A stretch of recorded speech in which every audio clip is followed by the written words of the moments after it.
tem que entender tudo isso. Então vamos lá, né? Eu queria que você abrisse a sua Bíblia no segundo livro de Reis.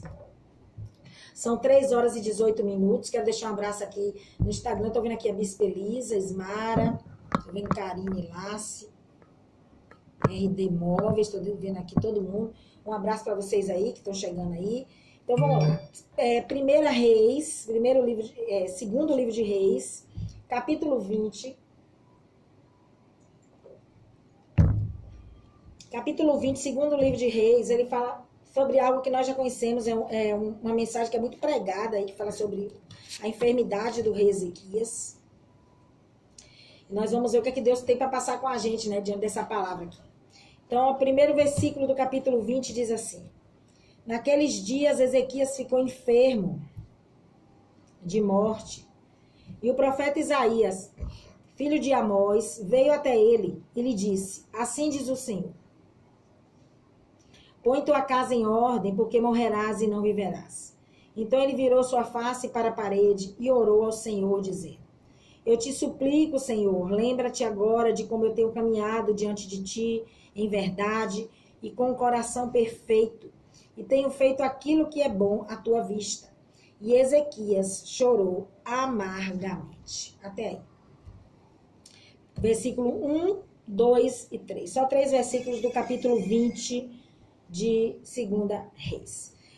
Durante um período de 100 anos, o rei Ezequias, ele foi o único rei fiel na história de Judá por um período de 100 anos. Durante 100 anos, né, o Ezequias foi o único rei fiel na história de Judá. E naqueles dias, nesse tempo aqui que nós lemos, estava acontecendo uma invasão, estava prestes a acontecer, na verdade, uma invasão da Síria sobre Judá. Uma invasão do rei da Síria, de Senaqueribe, sobre a nação de Judá. E a Bíblia diz que, juntamente com essa situação, o rei Ezequias ele foi acometido de uma enfermidade mortal, né? Ezequias ele se viu diante de 2 problemas, né? 2 grandes problemas, diante de 2 grandes ameaças, né? De um lado, a morte da nação, né? A morte iminente da nação diante do ataque da Síria. E do outro lado, a sua própria morte, né? Então, ele estava no olho do furacão, entre 2 problemas terríveis, entre 2 adversidades terríveis, né? Era uma tribulação dupla, sabe? Era uma tribulação, tem horas que é assim, né, gente? Tem momentos na vida da gente que parece que chega tudo de uma vez, né? Tem momentos na vida da gente que parece que não basta só um problema, não. Vem tudo de uma vez. Vem tudo de uma vez só. Uma pancada doida.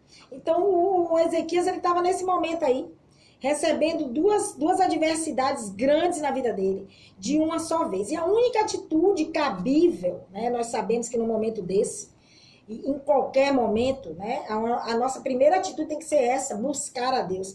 A única atitude do rei nessa hora foi buscar ao Senhor. Ele voltou o rosto para a parede e clamou a Deus.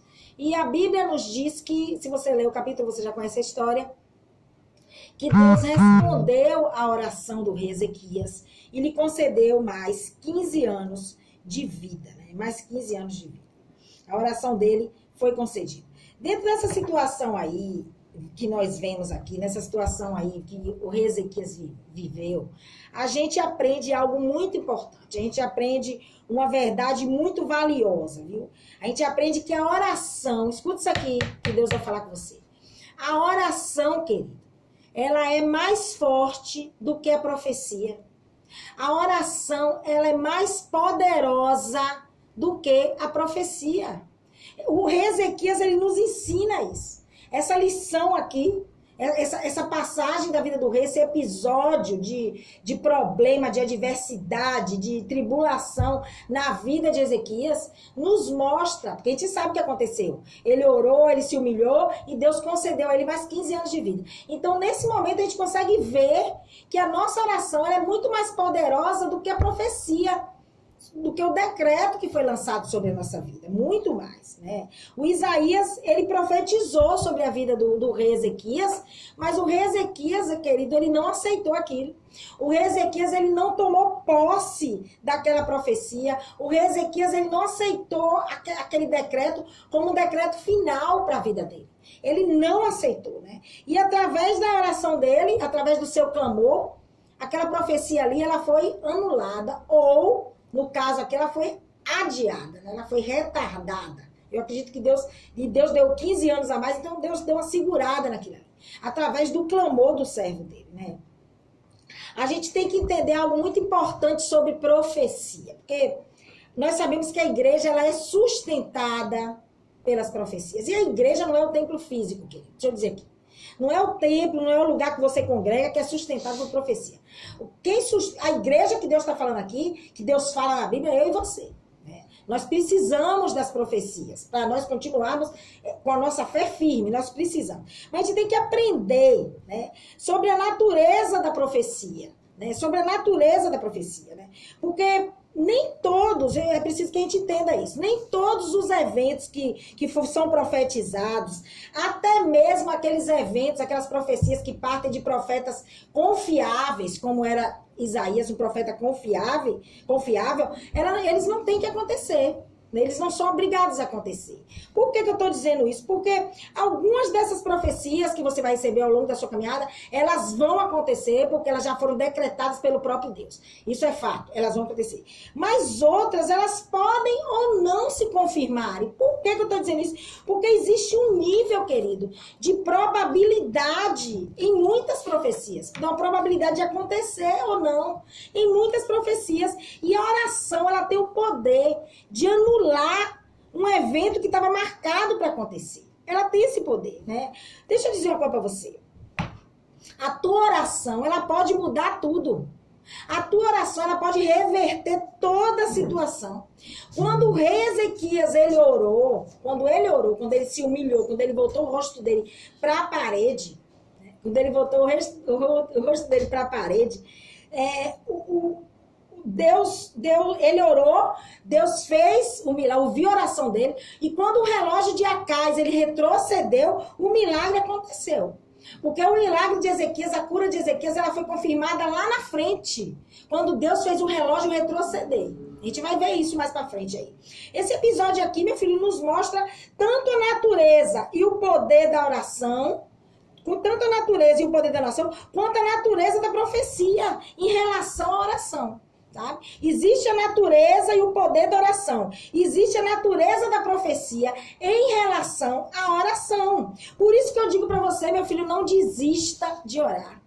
Continue orando, porque sua oração ela tem poder. Ela tem poder. Existem coisas na sua vida, meu querido. Eu vou repetir novamente. Porque você precisa entender do que se trata a profecia. Existem coisas na sua vida que elas irão acontecer, que elas precisam acontecer. Por quê? Porque elas já foram decretadas por Deus. Deus já bateu o martelo e a gente sabe que quando Deus determinando ele, ninguém muda.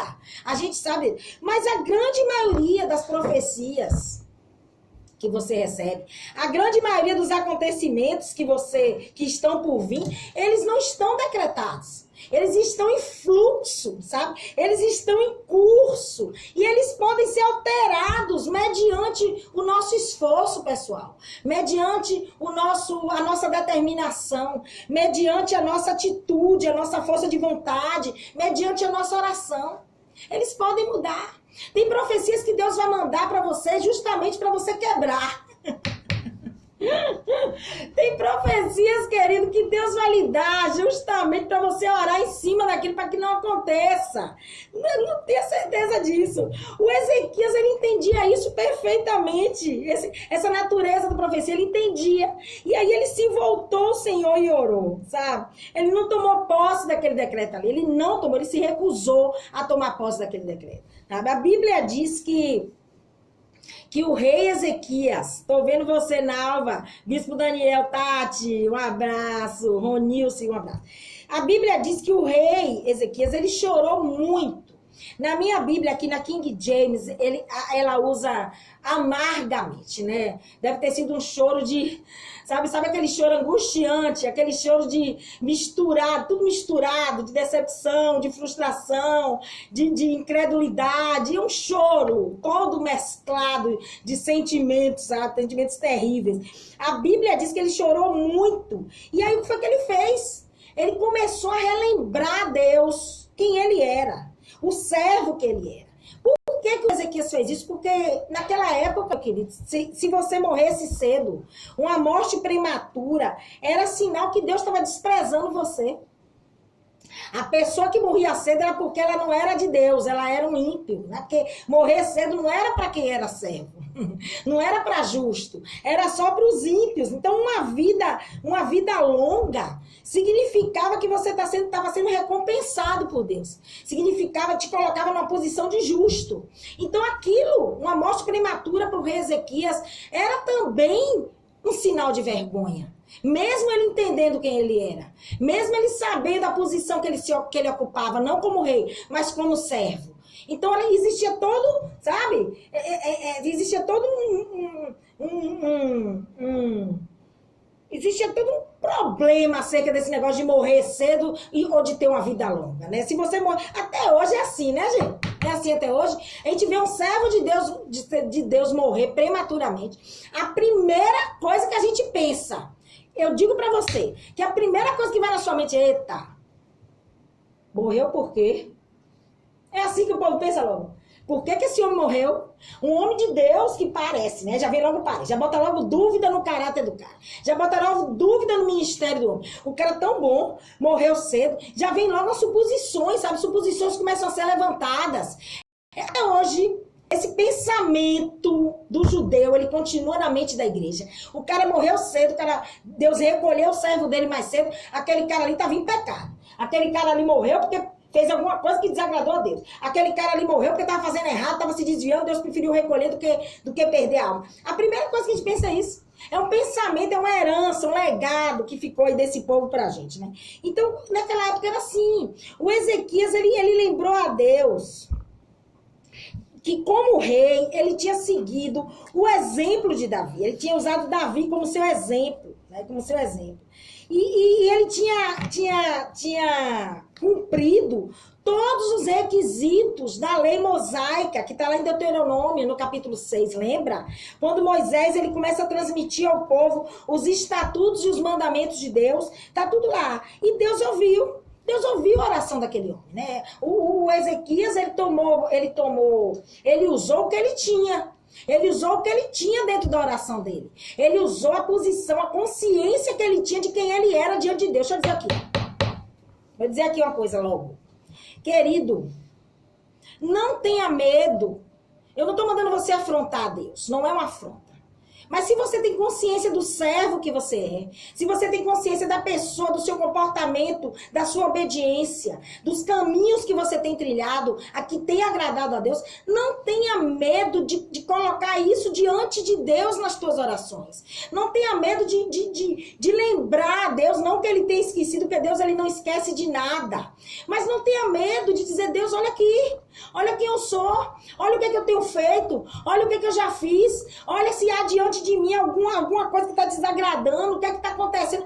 Se coloque em xeque diante de Deus, se coloque no banco de réus diante de Deus, se for necessário, porque se você tem consciência de quem você é, você não precisa ter medo de fazer isso. Você não está indo afrontar Deus, você não está indo contra Deus, você está indo simplesmente colocando diante de Deus a pessoa que você é, porque você quer entender, né? Você quer entender, é normal, faz parte da nossa vida, da nossa natureza, querer entender um decreto de uma dimensão dessa, né? Deus mandar um profeta chegar para você e dizer assim: ó, arruma tua casa aí, porque teus dias acabaram, e você fica meio sem entender por quê. Por que Deus vai me tirar agora? Eu ainda tenho tanta coisa para ver. Talvez na mente de Ezequias ele estava passando isso. Meu Deus, eu ainda quero ver os frutos do meu trabalho, eu ainda quero ver como é que vai ficar a nação, eu quero ver. Na mente do Ezequias, talvez tivesse passado isso, né? Eu quero dizer para você que Deus ouviu a oração daquele homem, porque Deus, apesar de Ezequias falar tudo aquilo ali, ele já sabia. Deus sabe exatamente, meu filho, quem você é. Não precisa que ninguém diga quem você é. Ainda que o homem não saiba, ainda que o próprio profeta não saiba quem você é, meu querido. Deus, ele sabe quem você é. Não se preocupa, né? Não se preocupa com isso. O fato é que Deus, ele mudou de ideia. Ele mudou. Da mesma maneira que ele desistiu de consumir o povo hebreu. Lá atrás, lá em Êxodo, no capítulo 32. Lá em Êxodo, no capítulo 32, Deus fica tão irado com o povo. Deus fica tão, sabe, indignado com o povo, que ele diz a Moisés assim, Moisés, eu vou consumir esse povo todo aí, eu vou destruir todo esse povo aí, Moisés. Ele começa a dizer, Moisés, esse teu povo. Aí Moisés, epa, meu povo não. Meu povo não. Moisés começa a orar. Moisés começa a interceder em Deus diante da oração daquele homem. Mediante a oração de Moisés, Deus recua. Deus desiste do mal que ele tinha pensado em fazer. O povo está lá. Êxodo 32, capítulo 14. Você vai lá e olha. Deus desistiu do mal, do que ele tinha pensado. Então, aí você chega para mim assim, a missionária, a Bíblia diz. E Deus não é homem para mentir, nem filho do homem para se arrepender. É que Deus, ele não mente e que ele não se arrepende do que ele fala, né? Eu digo para você que o que está sendo dito aqui não está criando nenhum problema teológico para você. Não está criando nenhum problema teológico. Não é essa a intenção de Deus. O que tá sendo dito aqui é só uma constatação que existem coisas, como eu já disse lá atrás, que são determinadas por Deus. Coisas que Deus já decretou e que ninguém, nem a tua oração, querido, vai poder desfazer.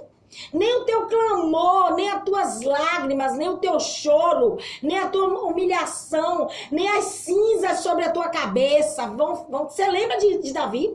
Davi, ele jejuou, Davi chorou, Davi se vestiu de pano de saco, Davi colocou cinza sobre a cabeça, Davi clamou a Deus pela vida do filho que ele teve com Betseba. E Deus não ouviu. Deus recolheu aquela criança. Então, aquilo que Deus já determinou, querido, vai acontecer, mas existem outras coisas, existem coisas que estão sujeitas a alterações. Coisas que estão ainda em andamento, você está entendendo?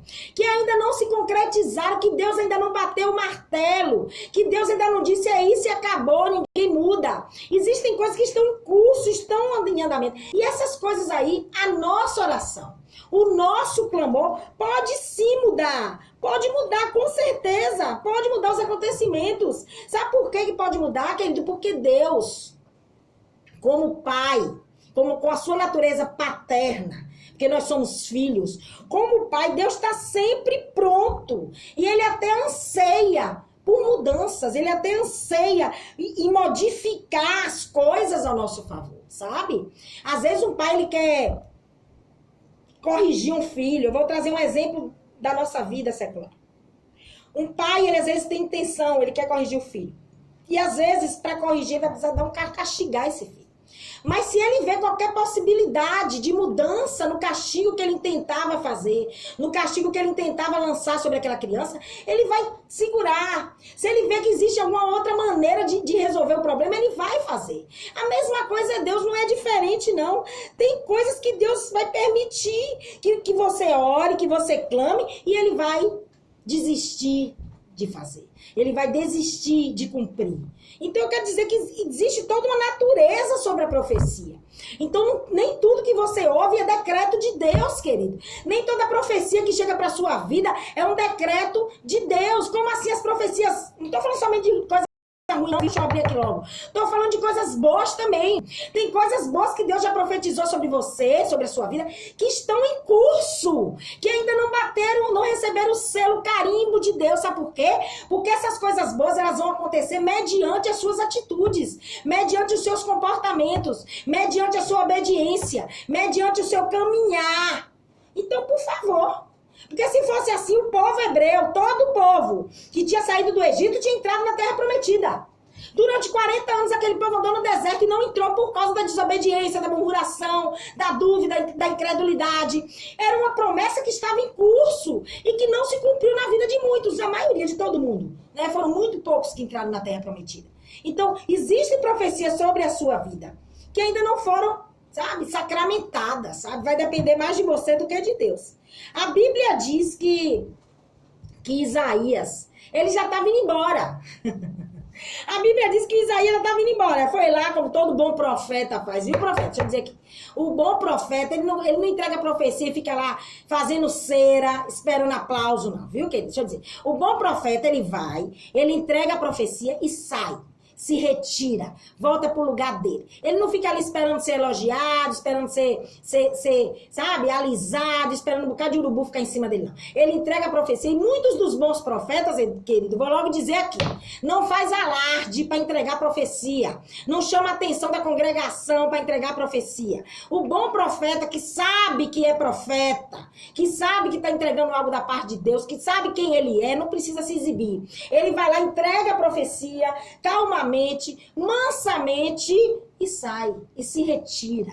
Ele não fica lá no recinto, não. O Isaías foi lá, entregou a profecia dele para o Ezequias e foi embora. Ele já tinha feito o que tinha que fazer. Deus já tinha mandado ele embora. Ele foi embora. Só que quando ele estava indo, ele recebeu outra ordem de Deus. E a ordem era para voltar e comunicar ao rei Ezequias a resposta de Deus, né? A resposta favorável ao rei, a Ezequias. A oração do rei, ela prevaleceu sobre a profecia, sabe? O diagnóstico humano, ele tava correto. O diagnóstico humano não estava errado. O Ezequias, ele tinha uma enfermidade que ia levar ele embora, que ia tirar a vida dele logo. Mas esse diagnóstico humano aí, ele não impediu, e não poderia, e nunca vai poder impedir, querido, a possibilidade de uma cura espiritual vinda de Deus. Nunca, jamais, jamais. A oração, ela é uma arma muito poderosa na cura das pessoas doentes. Nós já sabemos disso, né? Como cristãos, a gente crê nisso, nós sabemos disso. Nós temos testemunhos aqui, ó, na Bíblia sobre isso, na palavra sobre isso. Agora, a própria medicina, ela já está admitindo isso, você sabia? Você sabia que, apesar do médico ele ser um profissional cético, um profissional que ele crê no que ele estudou, ele crê na matéria que ele estudou, né? Porque a matéria do médico, ela é humanas, né? Então, o médico, ele se baseia nos estudos científicos dele, ele se baseia naquilo ali. Mas a própria medicina, ela já admite isso aí. Sabe por que eu estou dizendo isso? Houve um médico, isso não é de agora não, isso já aconteceu já desde o século passado, viu? Teve um médico francês, Dr. Alex Carrel, ele venceu o Prêmio Nobel da Paz de Fisiologia e Medicina no ano de 1912.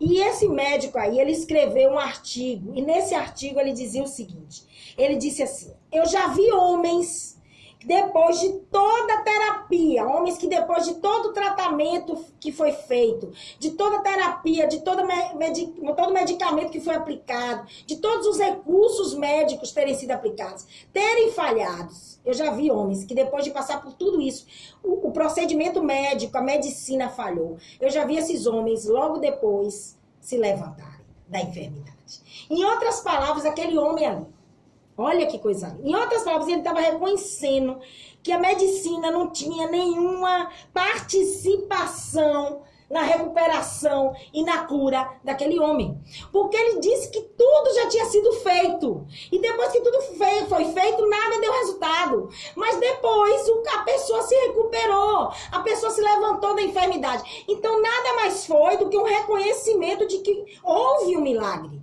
De que aconteceu um sobrenatural naquela vida. Então, existe sim a cura, a oração, ela cura você. A oração, ela pode te livrar da sombra da morte, ela pode fazer isso com você. A oração, ela vai quebrar todo tipo de decreto na tua vida. Todo tipo ela pode destruir tudo aquilo que ainda não se concretizou na tua vida.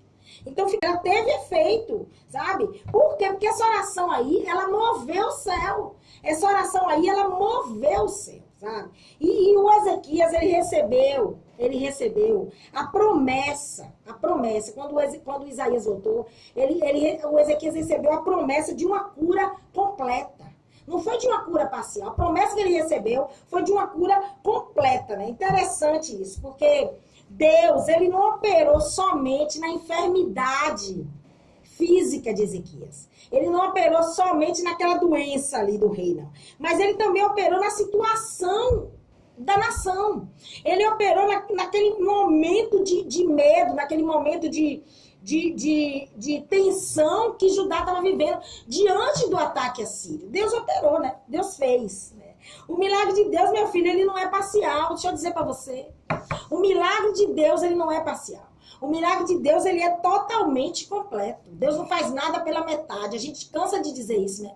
Que a obra de Deus, ela é completa. Isaías, ele chega para o rei Ezequias, depois que ele dá a resposta de Deus, ele dá algumas orientações para Ezequias. Ele chega para Ezequias e diz assim, ó Ezequias, vai lá e começa a colocar em plastros de figo, de folhas de figo, sobre a tua ferida. Começa a colocar em plastros. Por que o Isaías chega para Ezequias e dá uma direção dessa, né, gente? Porque se Deus já disse que ia curar... Se Deus já tinha dito que estava acrescentando a vida dele mais 15 anos. É porque existem coisas que é para você fazer. Existem coisas que mesmo diante do sim de Deus, você vai ter que fazer. Existem atitudes, posicionamentos, que é você que vai ter que ter. Viu? Mesmo diante do sim de Deus. O Ezequias, ele obedeceu. E tinha mais uma instrução. Depois de 3 dias... ele teria que ir ao templo, à casa de Deus, para que o milagre ele fosse confirmado. Só que mesmo, olha que negócio, mesmo diante de tudo isso, mesmo diante da resposta favorável, mesmo diante da orientação que ele recebeu do profeta, o rei Ezequias, ele ainda pediu a Isaías um sinal da cura dele. Deixa eu dizer aqui uma coisa. Antes da gente criticar o rei Ezequias, né? Antes da gente criticar o rei Ezequias, a gente tem que atentar para algo. O povo hebreu, era muito comum entre eles esse anseio por sinais. O povo hebreu, ele gostava de sinais, ele era guiado por sinais, né? O povo hebreu precisava de sinal para tudo, né? Que nem você, né? Que nem eu, né? Que nem o irmão Denivaldo Costa, talvez, né? Nós cristãos, até hoje, nós vivemos pedindo a Deus sinais, sabe? A gente precisa de sinais para crer que Deus, ele está trabalhando ao nosso favor. Quantas vezes a gente está ali orando, clamando, Deus já ouviu, Deus já está lá, ó, fazendo o que ele tem que fazer, e a gente já está vendo até a coisa mudar, a situação mudando, mas a gente continua pedindo a Deus sinais do milagre, sinais da reversão daquela situação, né? E não é pecado não, viu? Você querer um sinal da parte de Deus não é pecado, né? Até porque a própria Bíblia diz que a profecia sustenta a igreja, eu já disse isso aqui. Então Deus sabe que você precisa de sinais, né? Porque a profecia, quando ela vem de Deus, querido, ela é maravilhosa. E ela vem para edificar você, edificar a sua fé, né? Só que tem pessoas que são dependentes da profecia. Tem pessoas que não vivem sem profecia. Tem pessoas que são totalmente dependentes de profetas, que têm seus próprios... Eu conheço pessoas, eu digo aqui pra você, eu conheço pessoas que têm seus próprios profetas de estimação. E eu conheço profetas que sabem, se não sabem, deveriam saber, que estão sendo usados como profetas de estimação e continuam servindo, sabe, gente? Continua. Eu quero dizer pra você que Deus não tá nesse negócio, não. Você não precisa de muleta, não, querido. Uma coisa é Deus te dar sinais, uma coisa é Deus te enviar uma profecia, uma coisa é Deus te mandar um sonho, uma coisa é Deus te falar com você através do louvor, uma coisa é Deus falar com você na oração, uma coisa é Deus sustentar sua fé, fortalecer sua fé através de alguma coisa. Outra coisa é você ficar dependente de um profeta, dependente de uma profecia. Deus não está nesse negócio, não.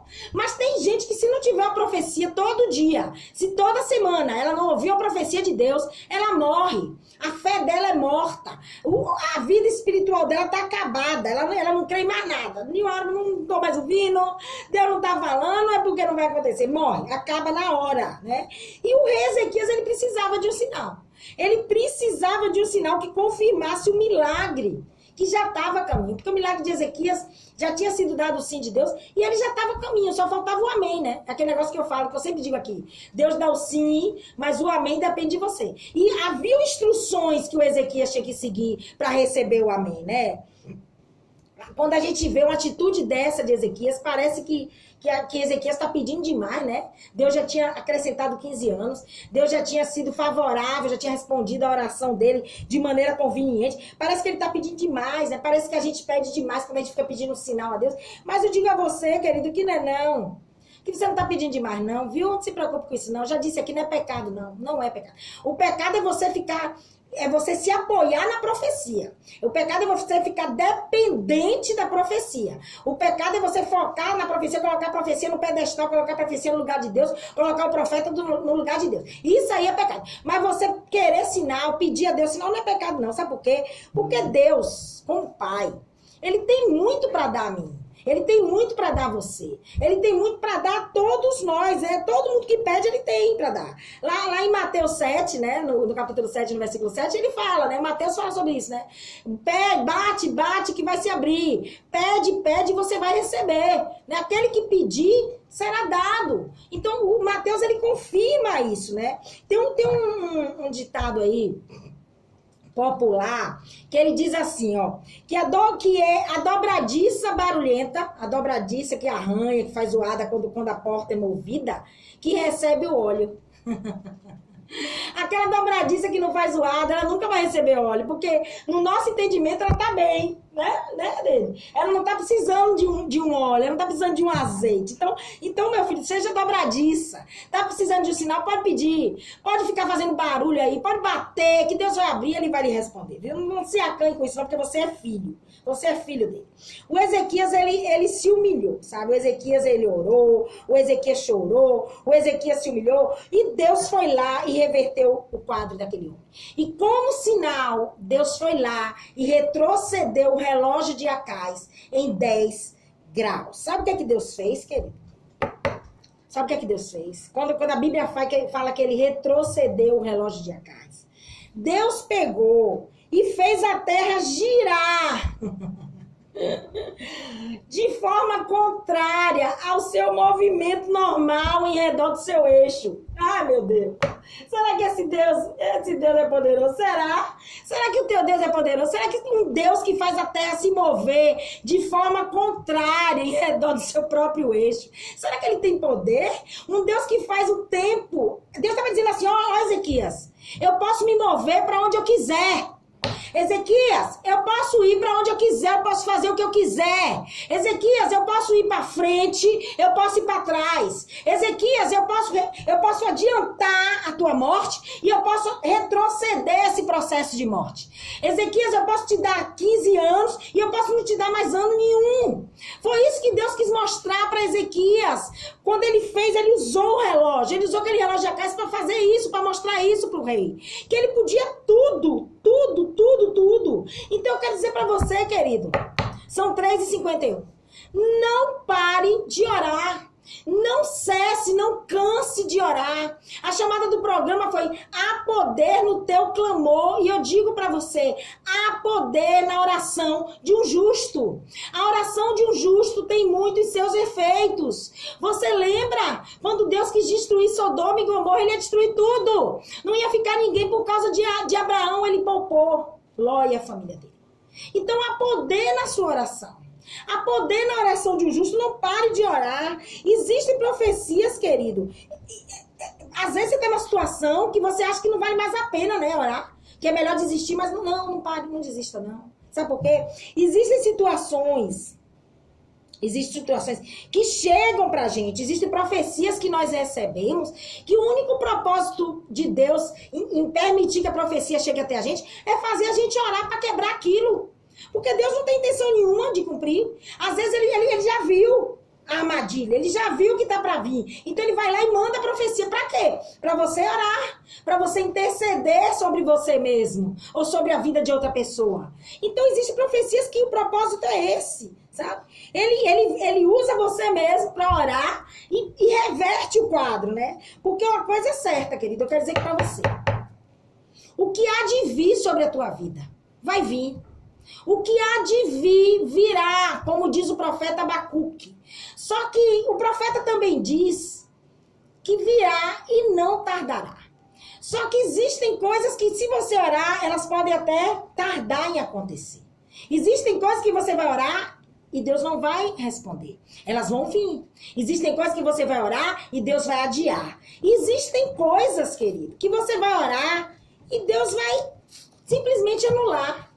Coisas que não precisam acontecer, que podem ser mudadas, né? Mas isso não depende de Deus. Isso depende de mim. Isso depende de você. Isso depende da sua perseverança. Isso depende do seu esforço. Isso depende da sua determinação. Isso depende da confiança que você tem em Deus. Isso depende da sua fé. Isso depende da sua obediência. Porque eu já disse que a profecia ela está em curso.